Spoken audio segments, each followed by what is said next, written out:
We've come out to Estabrook Park on the Milwaukee River, where the removal of a dam last year will make it easier for trout and salmon to get upstream.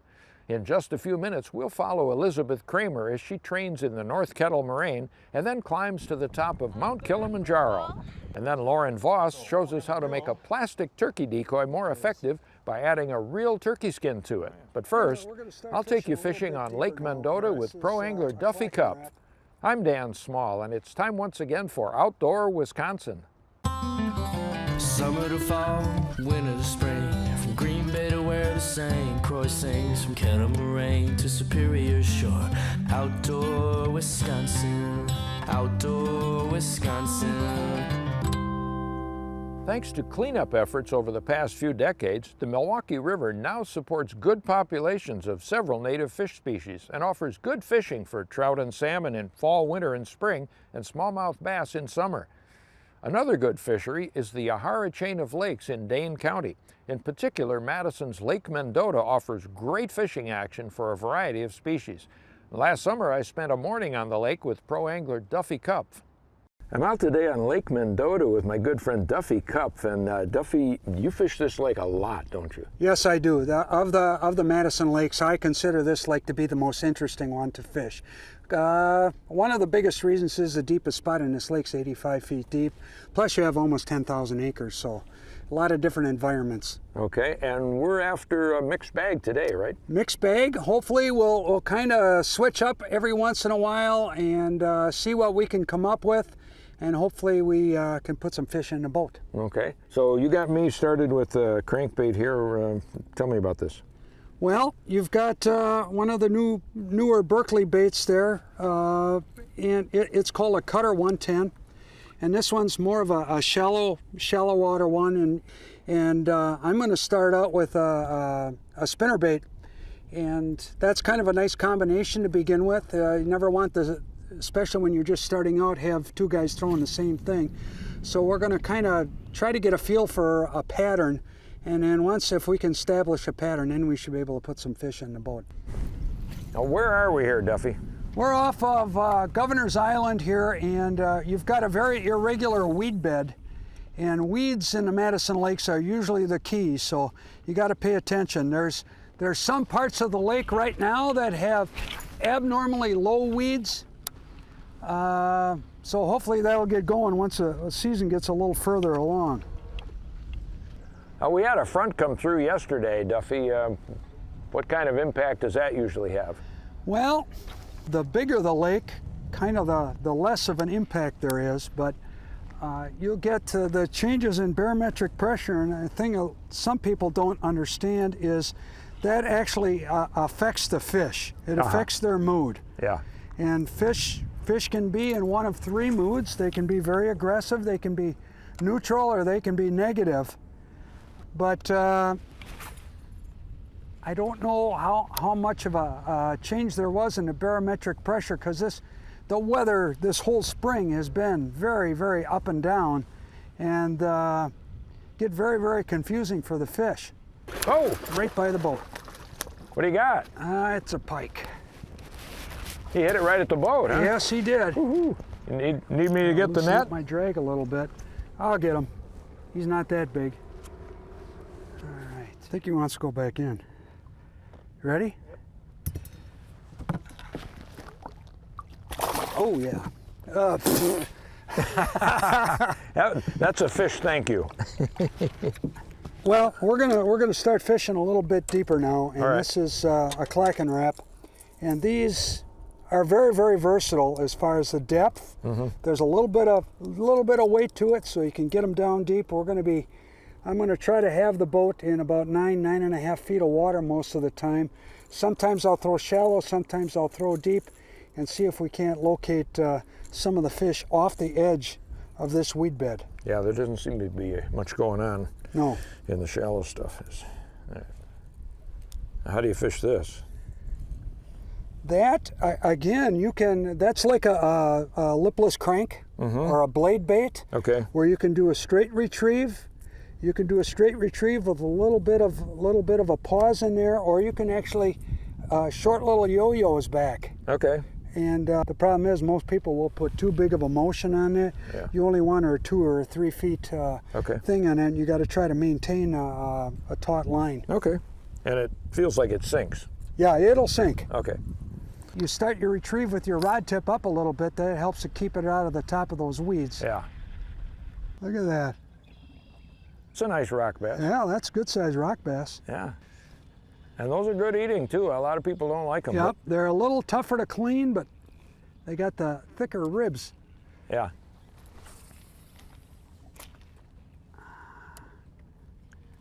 Well, that's 2 species. Here we go. Dan, it's your turn. Yeah, right. It's been my turn. It's been my turn.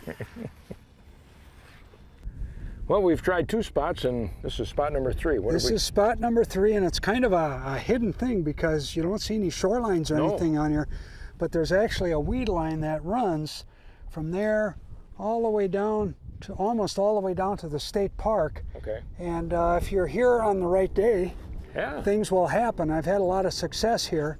I have caught, on spinnerbaits, I've caught walleye here. Of course, you're catching bass. There's pike. Every once in a while, again, there'll be a big white bass in there right on that weed edge. So you never know what's going to happen. So let's get after them. All right. Oh, a walleye. Speaking of there you which. go. Well, I'll be darned. Yep. Yeah. A little shy of legal, I think. Yeah. There you go. There you go, 14. Yeah, he's a 14 long, and a quarter. long 14. Now, to be legal here, they have to be 18 inches, Yep. right? We'll put him back. Oop, there we go. Well, the last hurrah, Duff. You got one more spot Well, for us that's to try it. here. I don't know. It's been a tough day. Some of the other fishermen were having a tough day too, but this is a pretty consistent weed line. There's a few holes in it, and we're going to be working deeper now and throwing some deep cranks. And if there's anything coming out of those weed beds now, because a lot of times the bigger fish will go in and feed for a while and then come back out again. If we can intercept them on their migration route, then that'd be a big thing, and with the size of the baits that we're using, it should be a pretty good fish. Yeah, okay. Well, that's almost a look-alike, like a little bluegill or something there, huh? Yeah, bluegill or perch. Yeah. Well, we'll see what they think of it. And mine's purple and orange, or purple and yellow, so I don't know what that is. Yeah, who knows? We'll get their attention. There's a fish, Duff. I don't know what I got. Pressure on them. Oh, another better walleye. Okay, let me get the net here. That's a better one. Yeah. Ready? Oop. Still might be shy, but getting closer. Yeah. I'd say maybe 16, 17. Feisty. Yeah, they are. Yeah, you guessed that one right. Just shy of 17. Yep. Well, if we pick up an inch or 2 at a time, we'll get to a legal fish before we're done. But put this guy back. Thanks for the fun there. All right, walleye, pike. How about a bass? I got another one. Ooh, what do we got here? A smallmouth. I don't think we need the net on this guy. No, okay. Little guy, come here. See, that dredger works good, doesn't it? Yeah. Now hold still. It's the only one I got. I might want that back. Yeah. Yeah, well, you'll get it back.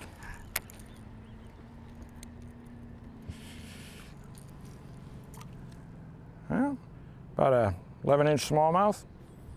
Species number 4, if I'm counting. There you go. Put him back. Now send your big sister. So much for the blue-green algae having a bad effect on the fish down on this end. Yeah, and the color here doesn't look much different from what we saw the other end.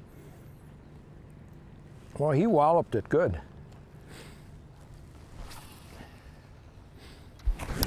That's a small one, so I think I can get him in by hand. What do you got? That's a walleye. Little walleye.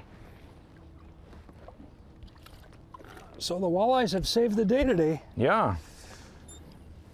And they've saved their own bacon because they're all undersized.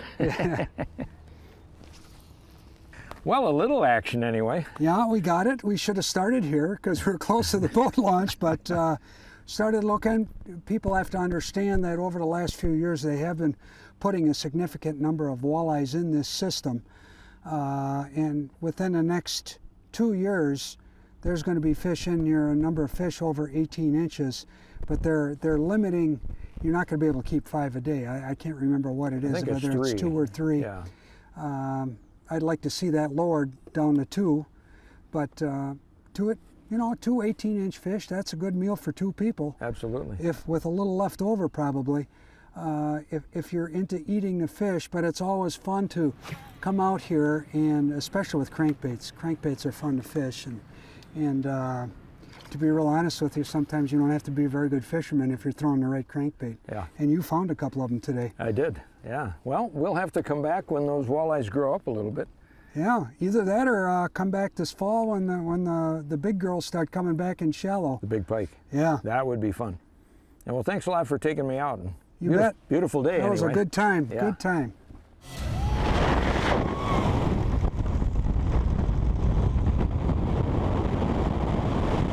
When our newest producer, Elizabeth Cramer, jumped out of an airplane for her very first segment, we knew she was an adventurer. In this next segment, though, she doesn't need an airplane to get above the clouds.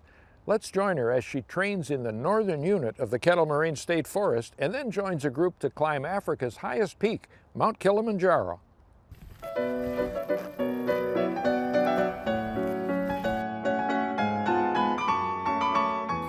Hey, buddy. Polly! Are you ready to go for a walk? Paul, come on, Paul. Come on, guys. Time to eat. I think it's hard to not stay in shape living on a farm because literally everything you do is physical. Today we are at Zilmer Trail. This is the trail that I have used for all of my training from the Grand Canyon to Mount St. Helens, and I am using it again for Mount Kilimanjaro. It's a great trail, 5.4 miles. You can loop it again 3 times to make it longer. Little bit of hills, little bit of valleys, great views of Wisconsin and the North Kettle Moraine. Zilmer has some elevation changes here that a lot of folks from a hiking standpoint and cross-country skiing standpoint really can benefit if they were to use the trails from a training standpoint because of that topography difference. They don't need to have other training regimens that are more aggressive than what you're going to find out here at Zilmer. The Ice Age Trail, our biggest trail in Wisconsin, runs over 1,200 miles. Tell us a little bit more about it. We have roughly 35 miles of that 1,000-mile plus segment. Very popular. We've got backpack shelters that people can stay at while they're hiking. Very popular with all types of recreational users, even from hiking. In the summertime, people like to cross-country ski it and get a backcountry touring type of feel. Snowshoeing. Get a little more creative with your training regimen. Double back on certain portions of the trail that may have a little more topography, and it's a great place to train. The Kettle Moraine State Forest parks are the ultimate sustainability product. Come to like Long Lake Beach or climb up Dundee Mountain, and they have these sensory experiences, and these experiences can build a lifetime outdoor natural resource ethic. The day before leaving for Africa, I have one last check-in regarding my physical training for the mountain. So physically, I feel pretty good. Great. So you're already preparing your body for different type of strenuous activity, because the higher on altitude you will reach, the same activities you've been doing on lower altitude will feel much more strenuous. So as you're elevating, your body capacity has now increased with your pre-training, because you're able to elevate and still keep a good physical stamina.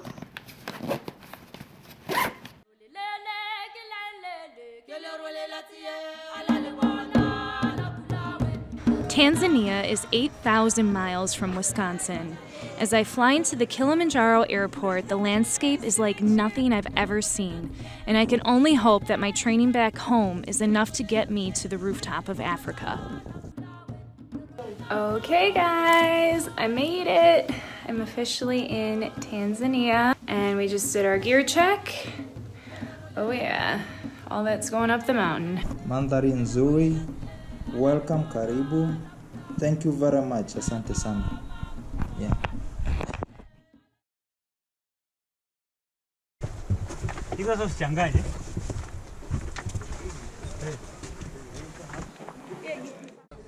After picking up the rest of the climbing team, we stop at headquarters in Moshi for a pre-climb celebration.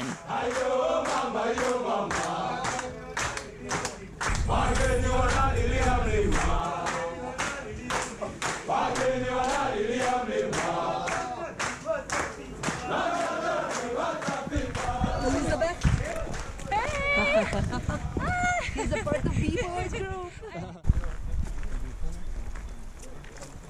It's in the same species. You can look the leaves. It's quite similar, you see. Okay.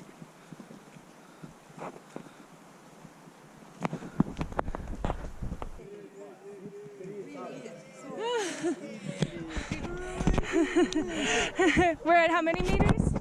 3,000. But Alright. it's written there, 2,835. Close enough.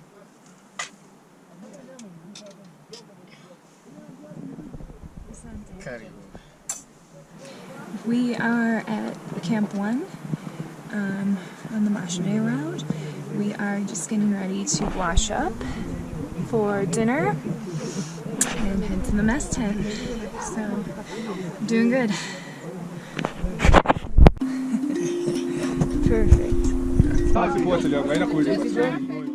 Porters pass us on their way to set up the next campsite. We hike slowly, getting used to the altitude on the steep trail. The highest elevation in Wisconsin is just under 2,000 feet, and we were already above 10,000 on the mountain. We are at Shira Camp, which is Camp 2 on Mashime, and today was rough.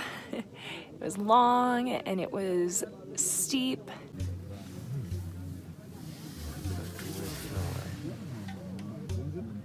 Okay, wait for a while. I'm nervous. I'm like breathing heavier. This is oxygen saturation and this is the heart rate. So this one is 94 oxygen saturation and Just a slow second. down. 97 heart rate. And that's a good sign. Congrats on that. You want to know what makes it all worth it?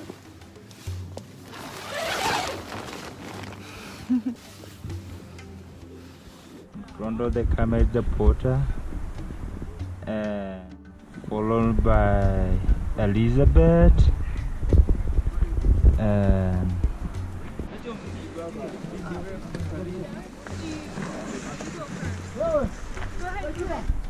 This is the traffic jam, guys. Okay. It's a bit crowded today.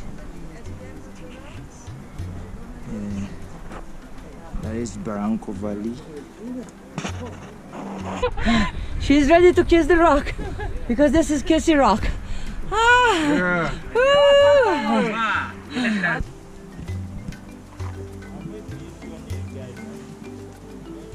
All right, we made it to the top of Barranco-Awal, and check out this view.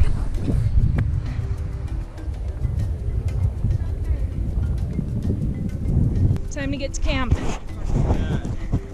Karanga, Karenga, which means peanut. peanut camp. Yeah. A zip line is cheating. We're not cheaters. We might be tired, but we're not cheaters.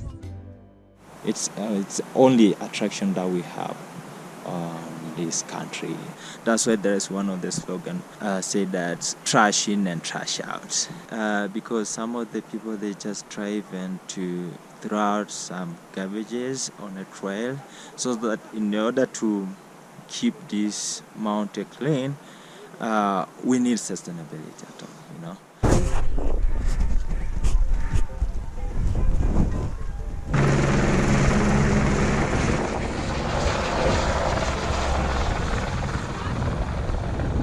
That's called an emergency at the summit. No, but the only challenge here is altitude.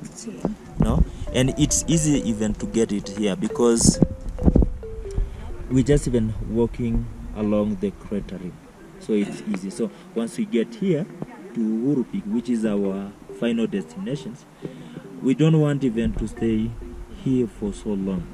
It just fakes you out. Wow. 85. 85, 95. Good. 95. We're in the final countdown. We are wrapping our water in woolen socks so it doesn't freeze at the summit. And they just haven't slept. So we have to sleep for at least a few hours before we try to make the attempt at midnight.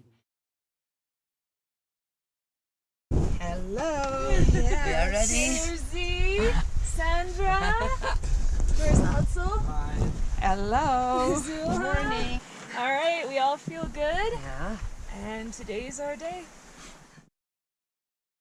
Mwamba de sana, diye mwamba ni sana.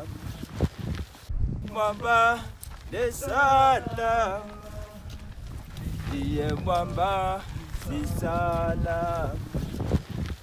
Narukaga man. Stepping into Yahaya. Yeah, Mourinho over there. Hey man, There's Mourinho. this is still a point, man. Stella Point. Yes, for the plane. After 6 hours of hiking, we had made it to Stella Point, the place where the most climbers turn around on the mountain. It was still another hour of hiking Kilimanjaro's crater to reach the top, and we would need to work through exhaustion and altitude if we were to make the summit. You doing good, Sajid? Yeah, exhausted but good. Nah. When you talk about trekking, most of the people, they just even talking about Kilimanjaro, you know, because we don't have even another mountain as huge as you see, you know. So that's why Kilimanjaro is very important to our country.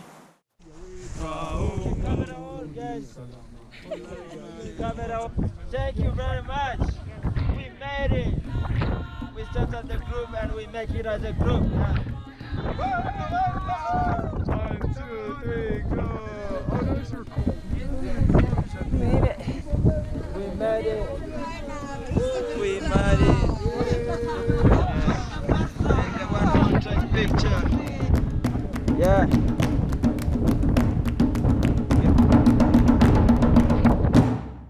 Well, if Elizabeth decides to tackle any of the remaining 6 continental summits, we'll be sure to let you know. Right now, though, let's meet an avid turkey hunter who makes plastic decoys like this more effective by giving them a new coat.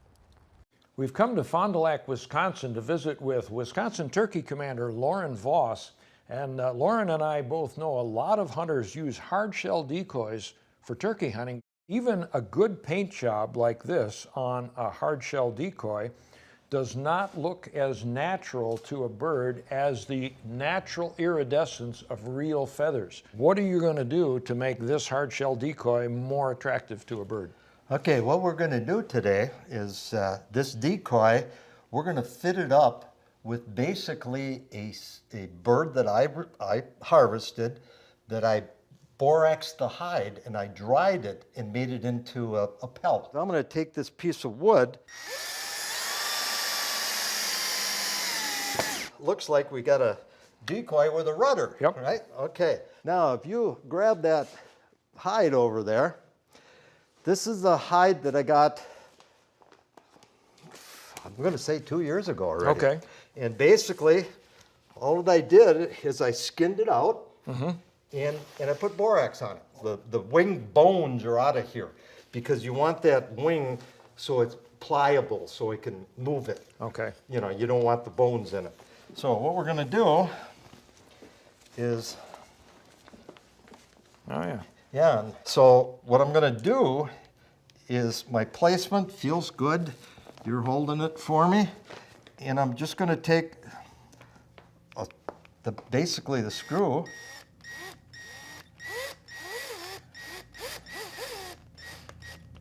Okay. Yeah, a little bit more. Okay, now it's holding the height on. Now, another one. Couple more. What we want to do is we want to place these wings so he looks like he's strutting. And we're just gonna, I'm gonna tie that fan onto our rudder. Oh, okay. So it doesn't flop in the wind. Right. Those wings will hit the ground. It'll look like he's strutting. You have a turkey decoy. All right. Well, we'll have to put him to the test in the spring. To learn more about this week's features, log on to MilwaukeePBS.org and search local programs for Outdoor Wisconsin, or visit the Milwaukee PBS Facebook page. Well, next time I'll take you on a pheasant hunt at the bunkhouse in Ozaukee County and search for prehistoric artifacts near Hickston Silver Mound. And Elizabeth Cramer visits a Krampusnacht celebration in Milwaukee. Yeah, Krampusnacht. Look it up. I'm Dan Small. Join us again next week for Outdoor Wisconsin.